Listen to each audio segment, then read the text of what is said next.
Pada bulan yang keenam, Allah menyuruh malaikat Gabriel pergi ke sebuah kota di Galilea bernama Nazaret, menemui seorang bernama Maria. Ketika malaikat itu masuk ke rumah Maria, ia berkata, "Salam, hai engkau yang dikaruniai, Tuhan menyertai engkau." Maria pun terkejut mendengar dan melihat sosok malaikat itu. Jangan takut, hai Maria, sebab engkau beroleh kasih karunia di hadapan Allah. Sesungguhnya engkau akan mengandung dan akan melahirkan seorang anak laki-laki, dan hendaklah engkau menamai dia Yesus. Dia akan menjadi besar dan akan disebut Anak Allah yang Maha Tinggi. Dan Tuhan Allah akan mengaruniakan kepadanya tahta Daud bapa leluhurnya. Dan ia akan menjadi raja atas kaum keturunan Yakub sampai selama-lamanya, dan kerajaannya tidak akan berkesudahan. Bagaimana hal itu mungkin terjadi? Karena aku belum bersuami. Roh Kudus akan turun atasmu dan kuasa Allah yang Maha Tinggi akan menaungi engkau. Sebab itu, anak yang akan kau lahirkan itu akan disebut kudus, Anak Allah. Sesungguhnya aku ini adalah hamba Tuhan. Jadilah kepadaku menurut perkataanmu itu. Lalu malaikat itu pergi meninggalkan Maria. Pada waktu itu, Kaisar Agustus mengeluarkan suatu perintah, menyuruh mendaftarkan semua orang di seluruh dunia. Inilah pendaftaran yang pertama kali diadakan sewaktu Kirenius menjadi wali negeri di Syria. Maka pergilah semua orang mendaftarkan diri, masing-masing di kotanya sendiri. Demikian juga Yusuf pergi dari kota Nazaret di Galilea ke Yudea, ke kota yang bernama Betlehem, supaya didaftarkan bersama-sama dengan Maria, tunangannya yang sedang mengandung.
Mereka di situ, tibalah waktunya bagi Maria untuk bersalin, dan ia melahirkan seorang anak laki-laki, anaknya yang sulung. Lalu dibungkusnya dengan lampin dan dibaringkannya di dalam palungan, karena tidak ada tempat bagi mereka di rumah penginapan.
Jesus Christ is born. When I was a seeker, I struggled night and day. I asked the Lord to help me, and He showed me the way. Go tell it on the mountain, over the hills and everywhere. Go tell it on the mountain, our Jesus Christ is born. Our Jesus Christ is born.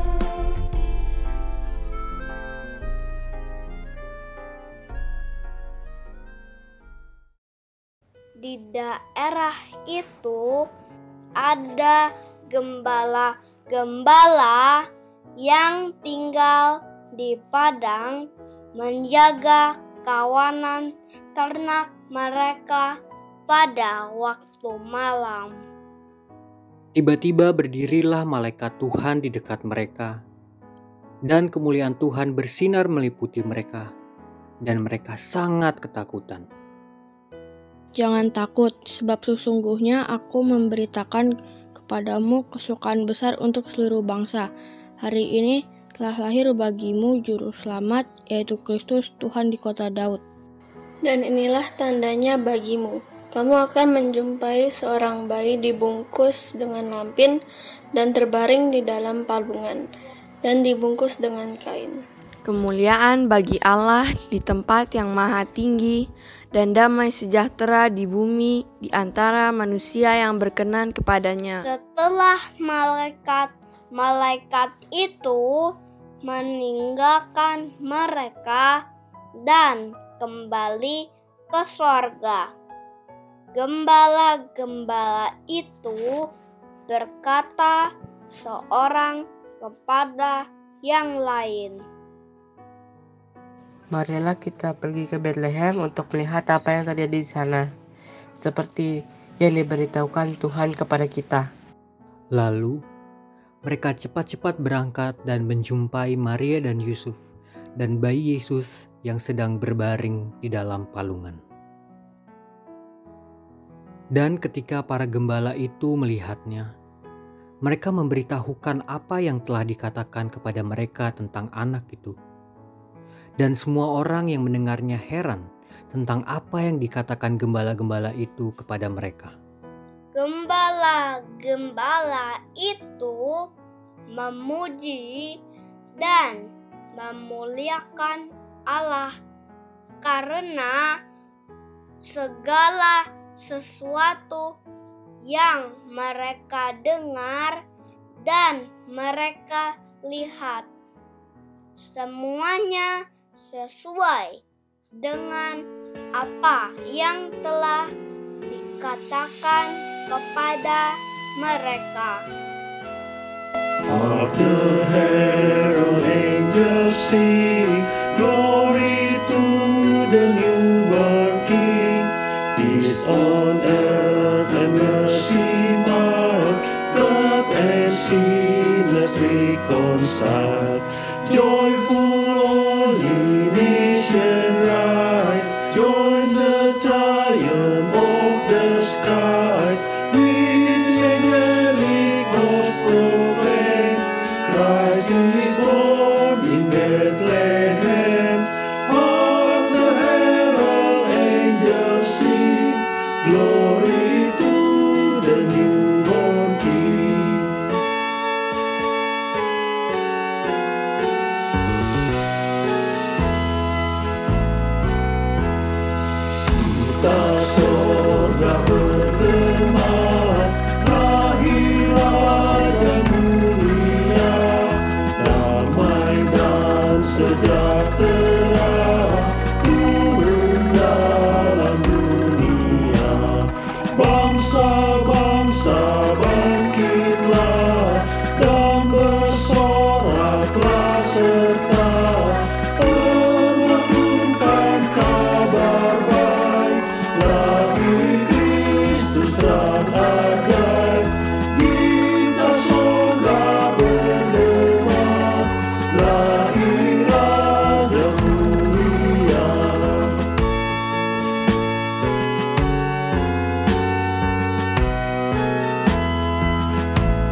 Sesudah Yesus dilahirkan di Betlehem di tanah Yudea pada zaman Raja Herodes, datanglah orang-orang Majus dari timur ke Yerusalem dan bertanya-tanya. Setelah itu ada orang Majus mencari bayi Yesus. Di manakah dia, raja orang Yahudi yang baru dilahirkan itu? Kami telah melihat bintangnya di timur dan kami datang untuk menyembah dia. Raja Herodes terkejut sekali mendengar tentang anak itu. Karena itu, ia mengumpulkan semua imam kepala dan guru agama, lalu bertanya kepada mereka. Jawab mereka, di kota Betlehem di Yudea, karena demikian tertulis dalam kitab Nabi, "Hai kota Betlehem di negeri Yudea, engkau sama sekali bukan kota yang terkecil, sebab daripadamu akan lahir seorang pemimpin besar yang akan memimpin umatku Israel." Lalu, dengan diam-diam Herodes memanggil orang-orang Majus itu dan dengan teliti bertanya kepada mereka, bila mana bintang itu nampak. Kemudian ia menyuruh mereka ke Betlehem. Katanya, "Pergilah dan selidikilah dengan seksama hal-hal mengenai anak itu. Dan segera sesudah kamu menemukan dia, kabarkanlah kepadaku supaya aku pun datang menyembah dia." Setelah mendengar kata-kata raja itu, berangkatlah mereka. Dan lihatlah, bintang yang ada di timur itu mendahului mereka hingga tiba dan berhenti di atas tepat di mana anak itu berada. Ketika mereka melihat bintang itu, sangat bersukacitalah mereka.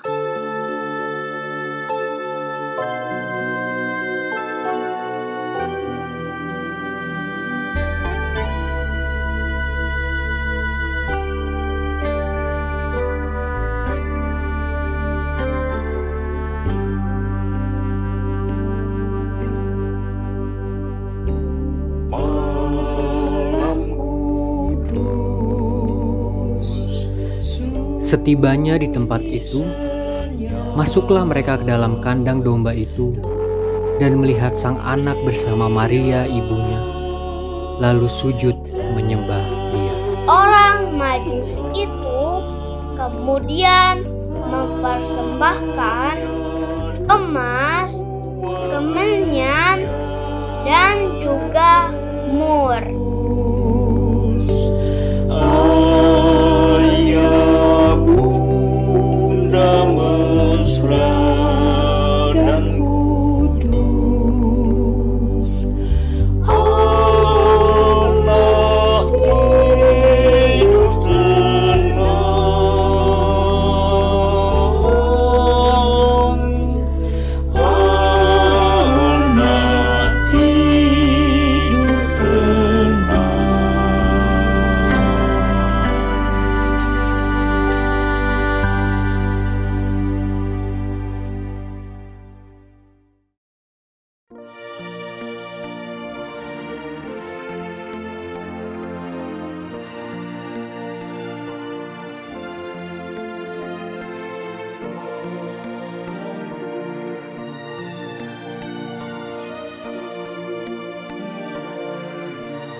Dek, ibadah Natalnya udah selesai? Enggak kok, ceritanya udah selesai. Masa? Tadi kayaknya Mami denger masih khotbah deh. Kan nanti bisa lanjut di YouTube. Enggak. Ayo, nyalain lagi. Hidupin lagi TV-nya, nyalain lagi ibadahnya. Ma, diem dulu dong berisiknya. Ini aku lagi Zoom. Oh, kamu nyalain speaker ya? Iya, aku lagi on mic. Oh ya udah. Maaf, Mami. Nggak tahu, sorry. Ini lagi anak gadis baru bangun jam segini. Ayo sarapan dulu. Sungguh kita bersyukur.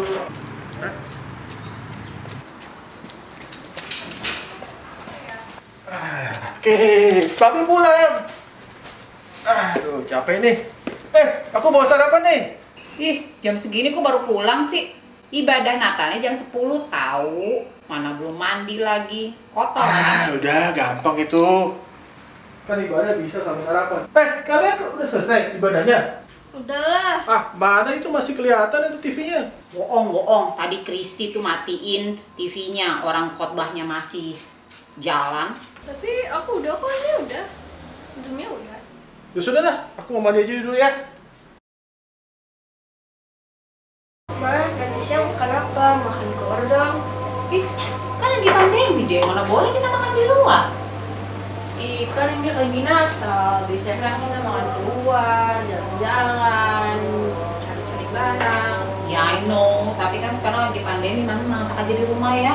Ayo memasak spaghetti sama ini nih, apa tuh namanya, lasanya. Oke? Kita masak di rumah aja ya. Iya, kita makan di rumah aja. Mami kan udah masak juga. Daripada kita jalan-jalan sama uang pakai buat makan di luar, karena lagi Natal nih, mending kita bagi-bagi sama orang yang lebih membutuhkan. Ya kan? Karena pandemi ini kan banyak yang kesusahan. Iya bener Kak.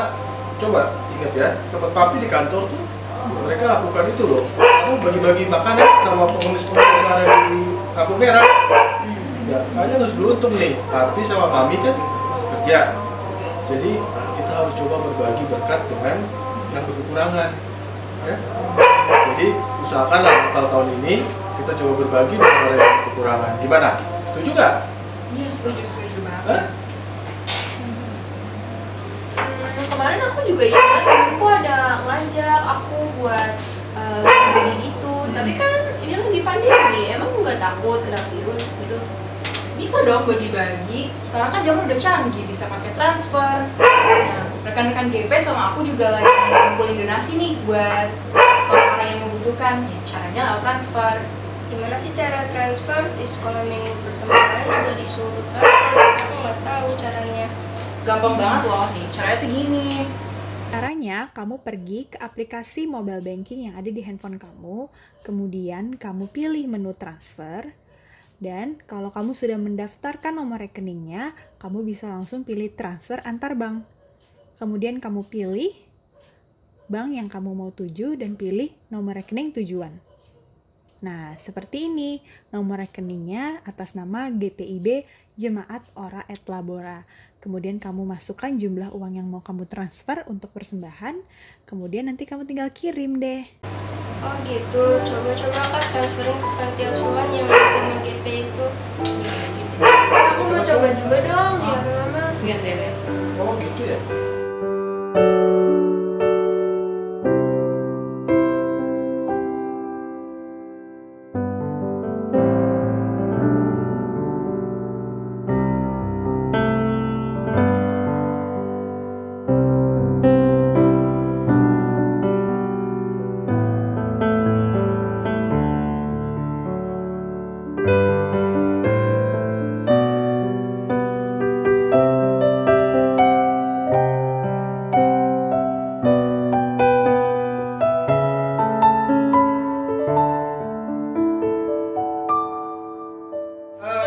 Bagus sih anak-anak Papi semua ini mau berbagi dengan orang yang kekurangannya.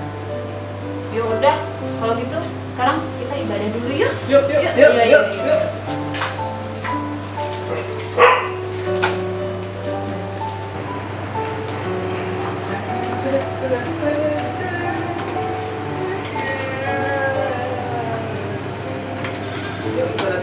Ibadah mana remote-nya? Remote-nya mana?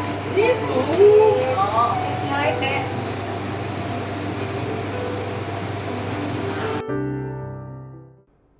Shalom Bapak Ibu Saudara-saudari yang Tuhan Yesus kasihi. Firman Tuhan yang mendasari persekutuan kita pada malam hari ini saya bacakan dari surat 1 Petrus pasalnya yang pertama pada ayat yang ke-22. Namun sebelumnya, mari kita mohon hikmat Roh Kudus. Mari kita berdoa. Biarlah firman-Mu menjadi terang dalam setiap langkah kehidupan kami, sehingga damai sejahtera Tuhan yang Kau anugerahkan dalam hidup kami juga boleh kami saksikan, kami nyatakan dalam kehidupan kami di mana Engkau mengutus kami. Dalam nama Yesus kami berdoa. Amin. 1 Petrus pasal yang pertama ayat ke-22 menyatakan, karena kamu telah menyucikan dirimu oleh ketaatan kepada kebenaran, sehingga kamu dapat mengamalkan kasih persaudaraan yang tulus ikhlas. Hendaklah kamu sungguh-sungguh saling mengasihi dengan segenap hatimu. Yang berbahagia adalah setiap orang yang mendengar firman Tuhan, menghayati dan melakukannya. Bapak Ibu Saudara-saudari yang Tuhan Yesus kasihi, jika orang bertanya kepada saya dan saudara, apakah kekuatan yang menopang kehidupan? Apakah daya yang menggerakkan kehidupan? Dan apakah kuasa yang menjamin tatanan kehidupan yang penuh dengan damai sejahtera? Ada berbagai macam jawaban dan argumen yang bisa diberikan. Tetapi firman Tuhan hari ini mau mengatakan satu hal saja. Jawabannya adalah kasih. Pertama, dengan kuasanya Allah mencipta kehidupan dan Ia menjadi Bapa yang penuh kasih, memelihara kehidupan. Dengan kasih-Nya Ia mempercayakan penataan kehidupan ini dengan memberi mandat kepada manusia yang diciptakan segambar dengannya untuk memelihara dan mengelola ciptaan ini. Allah tidak berhenti bekerja. Ia terus menata kehidupan ini dengan memberikan firman-Nya, memberikan hukum, memberikan ketetapan, dan memberikan perintah-Nya yang menuntun kita hidup di dalam damai sejahtera. Dan Allah senantiasa bekerja menata kehidupan dengan mengangkat dan memberi wibawa dan kuasa kepada para pemimpin. Kita Perjanjian Lama menyatakan Allah memakai, Allah memanggil dan mengutus para nabi, para imam, dan para raja. Hal yang kedua, tidak hanya menciptakan, tetapi dengan kasih-Nya yang besar, Allah memulihkan kehidupan yang sudah rusak oleh karena dosa. Allah tidak membinasakan ciptanya yang gagal menata kehidupan seturut dengan jalan yang benar. Ia sendiri turun tangan. Oleh kasih-Nya yang besar, Ia datang ke dunia ini. Allah berinkarnasi menjadi manusia di dalam diri Yesus Kristus. Dan Allah bekerja tanpa batasan ruang dan waktu. Dalam kuasa Roh Kudus, Allah terus menata kehidupan dengan memberikan kepada kita, kepada umat-Nya, baik rasul-rasul, nabi-nabi, pemberita-pemberita Injil, bahkan gembala-gembala maupun pengajar-pengajar untuk memperlengkapi seluruh orang kudus dalam pekerjaan pelayanan bagi pembangunan tubuh Kristus. Hal yang ketiga, kehidupan bersama ini dibangun dalam suatu persekutuan kasih. Bagaimana kekristenan itu bisa bertumbuh dengan luar biasa, itu bukan hanya karena mujizat atau kejadian yang spektakuler, yang luar biasa, tetapi Allah memakai setiap orang dalam tubuh Kristus, dalam jemaat perdana, untuk menjadi orang yang hidup dalam pola hidup yang baru. Di tengah kehidupan yang penuh dengan haus kuasa, mencari kepentingan sendiri, gereja perdana hadir dengan pola hidup berbagi kasih, sebagaimana yang tercantum di dalam Kisah Para Rasul pasal 2 dan pasal 4. Jadi kekuatan yang menopang kehidupan gereja perdana nampak dalam kasih mula-mula yang membuat jemaat-jemaat saling menopang satu sama lain.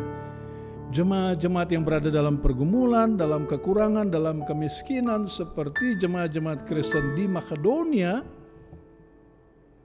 segera merespons upaya untuk membantu jemaat-jemaat yang berada dalam keadaan bergumul dan serba kekurangan yang ada di Yerusalem. Kekuatan kasih itu nyata, mendorong setiap orang untuk mengungkapkan syukur dan menjadi berkat bagi sesama dan memuliakan Tuhan. Dalam pengajarannya, Tuhan Yesus memberikan contoh atau teladan seorang janda miskin yang memberikan persembahan dengan tulus dalam kekurangannya, tetapi dia kaya dalam kasih karunia Allah. Hal yang keempat tentang kasih. Kasih itu menutupi dosa. Dalam kasih Allah mengampuni kita dari segala dosa kita. Dan dengan sepenuh hati kita memaafkan orang yang bersalah kepada kita.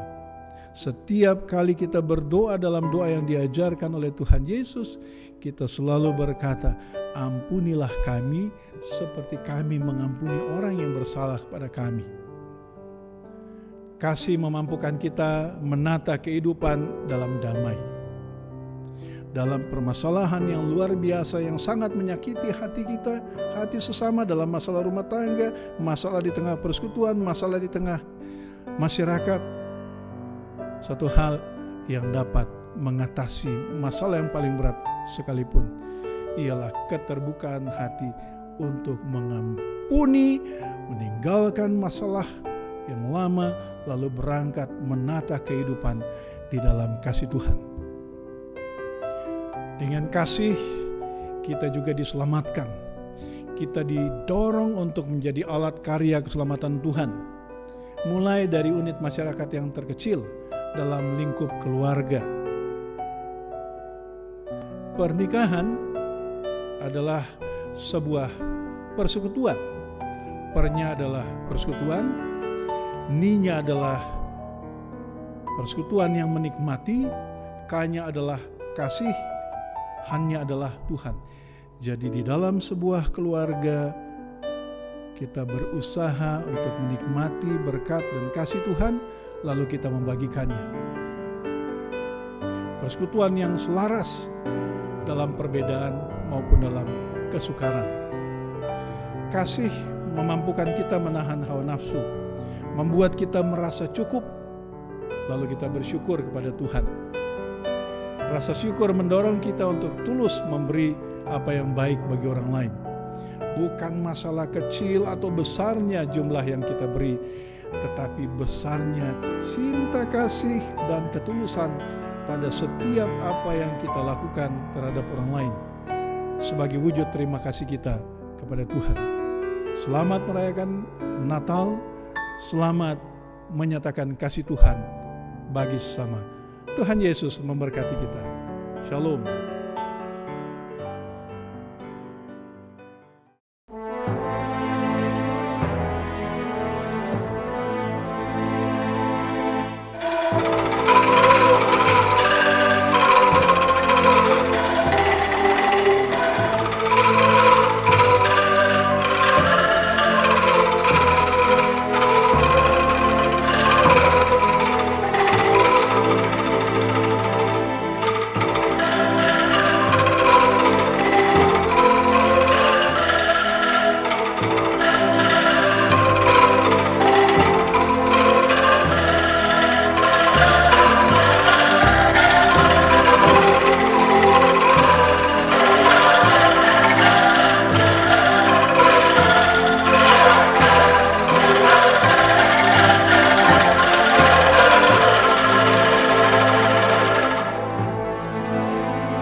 Shalom, salam sejahtera bagi kita semua, salam sehat. Terpujilah Allah Bapa Sorgawi yang melawat kita di dalam Tuhan Yesus Kristus, Sang Putra Natal. Karena kasih-Nya, Ia menebus dan membaharui kehidupan kita. Yang saya kasihi di dalam Tuhan Yesus, seluruh warga jemaat maupun partisipan GPIB, Jemaat Oraet Labora Serpong, pengurus dan pelayan unit misioner, baik Palkat, komisi, panitia, pegawai gereja, dan seluruh anggota majelis jemaat. Shalom. Saat ini kita bersyukur dengan sukacita, di tengah sukacita masa raya Natal. Meskipun masih dalam pemberlakuan kegiatan masyarakat, pembatasan kegiatan masyarakat level pertama. Sebagian besar aktivitas kerja, belajar, bahkan beribadah masih dilakukan secara virtual. Namun kita boleh bernafas lega karena pelaksanaan prosedur kesehatan dan upaya vaksinasi telah dilakukan dan membuahkan hasil yang menggembirakan. Sebagai warga kerajaan Allah, sekaligus juga menjadi warga negara yang baik, adalah tanggung jawab kita untuk mendukung dan mentaati kebijakan pemerintah dalam mengatasi pandemi COVID-19 dengan berbagai variannya. meskipun kita masih jauh dari kondisi semula, namun kita juga berharap dan kita juga tetap berusaha agar roda perekonomian dapat bergulir kembali, sehingga sedikit demi sedikit jerih juang untuk kesejahteraan hidup membuahkan hasil. Kiranya Tuhan Yesus memberkati segenap upaya dalam profesi kita, pekerjaan kita, usaha Bapak Ibu dan saudara-saudari semua. Atas nama Majelis Jemaat, saya mengucapkan terima kasih banyak kepada Bapak Ibu, saudara-saudari yang berpartisipasi dalam seluruh proses penatalayanan gereja dan secara khusus dalam pengadaan fasilitas pelayanan yang kita upayakan lebih baik. Di masa sulit ini luar biasa kita diberkati dengan pembelian 4 ruko untuk tempat ibadah. Terima kasih untuk keterlibatan seluruh warga jemaat maupun partisipan dalam mendukung pembiayaan pembelian untuk kita memiliki gedung ibadah. Juga kita bersyukur renovasi tahap pertama sudah selesai sehingga kita dapat mempersiapkan tempat ibadah di ruko ITC Golden Road. Kiranya kerinduan kita semua untuk beribadah dapat terpenuhi di tahun depan. Mohon dukungan Bapak Ibu, saudara-saudari dalam proses persiapan untuk pentabisan gedung ibadah kita di Golden Road agar kita dapat beribadah di sana. Kami menyadari bahwa masih banyak hal untuk dikerjakan, untuk diselesaikan, khususnya dalam penyediaan sarana ibadah hari Minggu, maupun ibadah Minggu, pelayanan anak, pelayanan teruna, demikian juga dalam kegiatan pelekat yang lainnya. Mari di dalam doa kita membawakan rancangan kerja layan kita, dan di dalam kerja layan kita, kita melaksanakan apa yang kita doakan kepada Tuhan. Sekali lagi kami menyadari bahwa tantangan ke depan tidak semakin ringan. Dengan rendah hati kami para penata layan menyadari akan kelemahan dan kekurangan yang terjadi sepanjang tahun 2021 yang akan segera berakhir. Namun iman kita yang teguh, dengan iman yang teguh kita yakin pasti Tuhan menolong dan memperlengkapi kita untuk menyempurnakan kerja layan kita.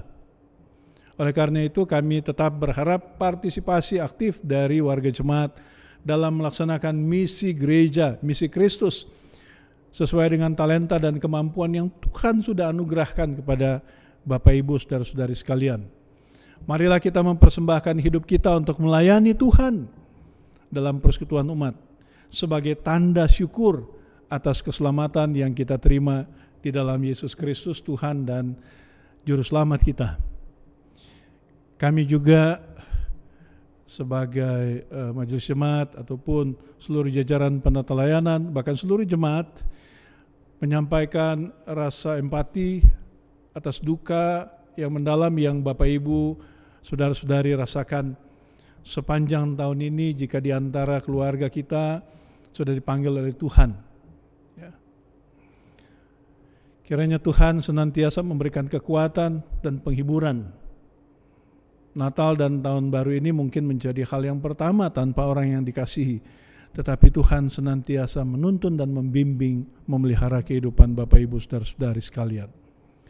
Kami juga bersama-sama turut bersukacita untuk berkat Tuhan yang Bapak Ibu saudara-saudari rasakan, entah itu pertambahan usia, baptisan kudus, peneguhan sidi, pemberkatan perkawinan, hari ulang tahun, promosi jabatan atau usaha atau kerja yang baru. Dan kiranya berkat yang Bapak Ibu saudara-saudari rasakan itu memampukan Bapak Ibu saudara-saudari sekalian untuk semakin memuliakan Tuhan dalam kehidupan kita. Secara khusus kiranya kasih Sang Putra Natal menjadi kekuatan yang menggerakkan kita untuk menjadi alat Tuhan, menolong mereka yang berada dalam masalah dan kesulitan, khususnya bagi mereka yang berada di daerah bencana alam di beberapa wilayah di Nusantara ini. Akhir kata, Majelis Jemaat GPIB Jemaat Orayat Labora menyampaikan terima kasih untuk tim kerja perayaan Natal tahun 2021 yang dimotori oleh pengurus dan pelayan Pelkat PA dan Gerakan Pemuda, serta dukungan semua Pelkat dan unit misioner. Mari, berdirilah teguh, jangan goyah, sebab dalam persekutuan dengan Kristus, jerih payahmu tidak akan sia-sia.